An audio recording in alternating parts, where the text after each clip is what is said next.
Assalamualaikum warahmatullahi wabarakatuh. Hai teman-teman, kami dari kelompok 4 akan menyampaikan materi mengenai teori dari George Simmel. Sebelumnya, perkenalkan, di sini ada saya, Hotim, dan juga kedua teman saya, Cindy dan juga Rizky. Perlu kita ketahui bersama bahwasannya Simmel memiliki 6 pokok pemikiran, yakni kesadaran individu, interaksi sosial masyarakat, struktur sosial, kebudayaan objektif, uang dan nilai, serta kerahasiaan. Sebelum kita mempelajari bersama terkait teori yang telah disampaikan oleh George Simmel, alangkah lebih baiknya kita mengetahui terlebih dahulu riwayat hidup dari George Simmel yang akan disampaikan oleh Cindy. Riwayat hidup George Simmel. Simmel lahir pada tanggal 1 Maret 1858 di sudut Leipzigerstraße dan Friedrichstraße, pusat kota Berlin. Simmel merupakan anak bungsu dari ketujuh bersaudara. Pada tahun 1876, setelah lulus dari gimnasium, Simmel masuk ke Universitas Berlin dan mempelajari sejarah, folk, psikologi, seni, dan filsafat. Setelah itu, sejak bulan Januari 1885, Simmel mulai mengajar di Universitas Berlin sebagai Privatdozent. Awalnya, Simmel mengajar tentang logika, sejarah filsafat, hingga etika, psikologi sosial, sosiologi, juga metafisika. Namun, setelah itu, ia mulai menekankan berbagai aspek sosiologi ke dalam tema-tema kuliahnya. Pada tahun 1914, Simmel meninggalkan Universitas Berlin dan diterima di Universitas Strasbourg sebagai profesor penuh. Tidak mudah bagi Simmel, seorang filosof, untuk mendapatkan gelar seorang profesor penuh.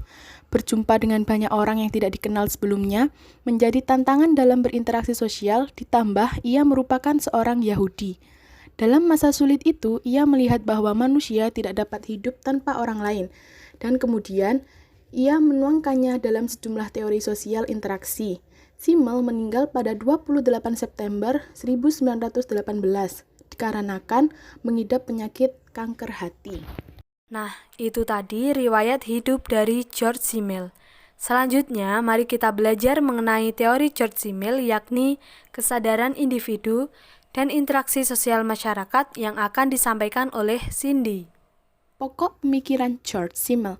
Yang pertama, yakni kesadaran individu. Simmel lebih memusatkan pada bentuk asosiasi dan tidak terlalu memerhatikan masalah kesadaran individu itu sendiri. Bagi Simmel, kehidupan sosial merupakan individu atau sekelompok individu yang sadar dan berinteraksi satu sama lain untuk beragam motif, kepentingan, maupun tujuan. Simmel juga menyadari adanya kesadaran individu dan fakta bahwa norma serta nilai masyarakat terinternalisasi dalam kesadaran individu. Paham pertama menganggap bahwa hanya individu yang nyata atau realitas primer. Selanjutnya, paham kedua menganggap bahwa masyarakat jauh lebih besar dan lebih penting untuk diangkat sebagai subjek persoalan dari suatu ilmu khusus. Selanjutnya, yang kedua adalah interaksi sosial masyarakat.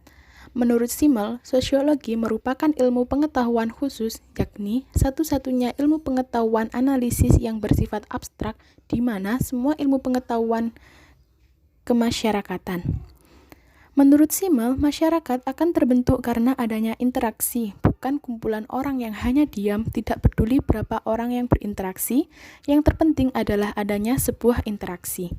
Interaksi sosial merupakan hubungan sosial yang menyangkut hubungan antara orang perorangan, kelompok-kelompok manusia, maupun antar orang dengan kelompok. Interaksi tersebut timbul karena adanya kepentingan dan dorongan tertentu.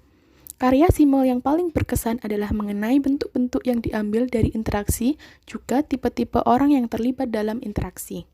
Tipe-tipe kelompok sosial menurut Simmel adalah orang miskin, orang asing, pemboros, petualang, dan bangsawan. Sedangkan bentuk-bentuk dari sosial adalah superordinasi dan subordinasi, pertukaran, pelacuran, juga konflik. Selanjutnya adalah penjelasan mengenai struktur sosial dan kebudayaan objektif. Struktur sosial menurut George Simmel merupakan kumpulan individu serta pola perilakunya. Dalam sebuah struktur sosial, memiliki bagian-bagian tertentu yang membedakan antara satu dengan lainnya, yakni kelas sosial yang berpengaruh terhadap pembagian kerja, prinsip, aturan, dan budaya pendukung terciptanya sebuah struktur sosial.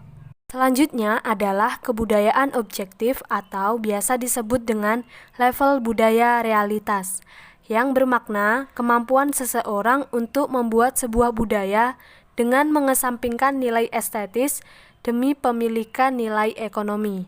Hal ini dilakukan dengan tujuan penyesuaian akan kebutuhan hidup manusia. Dalam kebudayaan objektif, terdapat beberapa komponen pendukung yakni perkakas, sarana transportasi, produk ilmu pengetahuan, teknologi, seni, budaya, ranah intelektual, kebijakan konvensional, dogma agama, sistem filosofis, sistem hukum, kode moral, serta gagasan ide. Pengembangan budaya objektif dapat dilakukan dengan berbagai hal, antara lain modernisasi, pertumbuhan budaya, serta elemen budaya dari luar yang tidak bisa dikendalikan manusia. Kebudayaan objektif berbeda dengan kebudayaan individu. Kebudayaan objektif cenderung pada hal-hal yang dihasilkan orang, sedangkan kebudayaan individu adalah kapasitas manusia dalam menghasilkan, menyerap, dan mengendalikan elemen-elemen objektif. Yang terakhir adalah pemikiran George Simmel mengenai uang dan nilai serta kerahasiaan yang akan disampaikan oleh Rizky. Baik rekan-rekan, terima kasih. Di sini saya akan membahas tentang the philosophy of money. Apa sih the philosophy of money? Nah, ini menurut George Simmel, nilai dan uang itu secara umum ia berpendapat bahwa orang menciptakan nilai dengan menciptakan objek, memisahkan dirinya atau dari objek-objek tersebut, dan selanjutnya berusaha mengatasi jarak, kendala, dan kesulitan. Nah, di sini apabila semakin besar kesulitan untuk mendapatkan suatu objek, maka akan semakin besar pula nilainya. Namun, kesulitan untuk memperoleh ini memiliki batas bawah dan batas atas. Prinsip umumnya adalah bahwa nilai benda berasal dari kemampuan orang untuk menjaraknya dirinya secara tepat dari objek. Nah, benda-benda yang terlalu dekat, terlalu mudah diperoleh, tidak terlalu berharga. Namun, benda-benda yang sulit, benda-benda yang jauh dan tidak mudah diperoleh akan memiliki nilai yang besar. Nah, di sini apabila benda yang terlalu jauh dan terlalu sulit atau nyaris mustahil diperoleh juga sangat tidak bernilai. Jadi gimana ya? Benda yang mudah juga tidak memiliki nilai. Ya, benda-benda yang sedang, benda-benda yang sangat-sangat kemungkinan mudah kita peroleh, namun juga tidak mudah juga. Bisa disebut dalam jangka sedang lah, kayak gitu. Oleh karena itu, benda-benda yang bernilai adalah benda-benda yang tidak terlalu dekat dan tidak terlalu jauh, yaitu sedang tadi. Oke. Selain nilai dan uang, George Simmel juga mempunyai pokok pemikiran kerahasiaan. Nah, di sini meski hanya sedikit mengulas saja atau pokok-pokoknya. Nah, kerahasiaan menurut Simmel adalah didefinisikan sebagai berikut, yaitu kondisi ketika seseorang ingin menyembunyikan sesuatu sementara orang lain berusaha untuk mengungkapnya. Nah, hal-hal yang disembunyikan tersebut merupakan sebuah kerahasiaan. Nah, Simmel berangkat dari fakta bahwa orang pasti mengetahui beberapa hal tentang orang lain agar bisa berinteraksi dengannya. Nah, mungkin kita tahu banyak tentang orang lain, namun kita juga tidak pernah mengenal mereka seutuhnya. Karena apa? Karena ada batasan kerahasiaan personal atau privasi bagi orang lain. Nah, jadi kita tidak pernah mengetahui pikirannya, kita tidak pernah mengetahui suasana hatinya, kita tidak pernah mengetahui apa yang dia inginkan. Nah, kita memang memiliki beberapa konsep umum tentang orang lain dari setiap hal yang kita tahu tentang dirinya. Namun kita menciptakan gambaran-gambaran mental yang cukup koheren tentang orang yang berinteraksi dengan kita. Nah, hubungan berkembang berdasarkan pengetahuan timbal balik, dan pengetahuan ini didasarkan atas hubungan aktual dan keduanya terjalin erat.